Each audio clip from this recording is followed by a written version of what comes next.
झक मारतं मॉलदीव्स आणि झक मारतं मॉरिशस.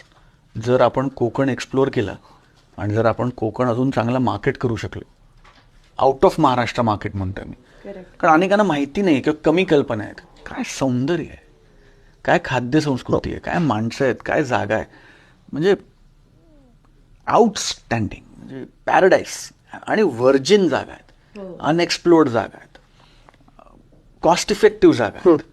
कारण मॉरिशस आणि मॉलदीव्स म्हणजे खिशाला मोठा चटका आहे. हे 2 तास 3 तास 4 तास 5 तासावर कोकण आहे तुमचं. आणि आता तर कोकण रेल्वे कोकण रेल्वे, आता अनेक एअरपोर्ट्स बनत आहेत. पूर्वी काय Goa was one access point, पण आता कोल्हापूरवर नाही तुम्ही जाऊ शकता. आता अजूनही एअरपोर्ट्स बनत आहेत. सो मला असं जेन्युइनली वाटतं की कोकण खूप जास्त एक्सप्लोर व्हायला पाहिजे. माझं असं म्हणणं आहे की भारतातलं टॉप हॉलिडे डेस्टिनेशन व्हायची ताकद कोकणामध्ये आहे. भारतातलं टॉप हॉलिडे डेस्टिनेशन.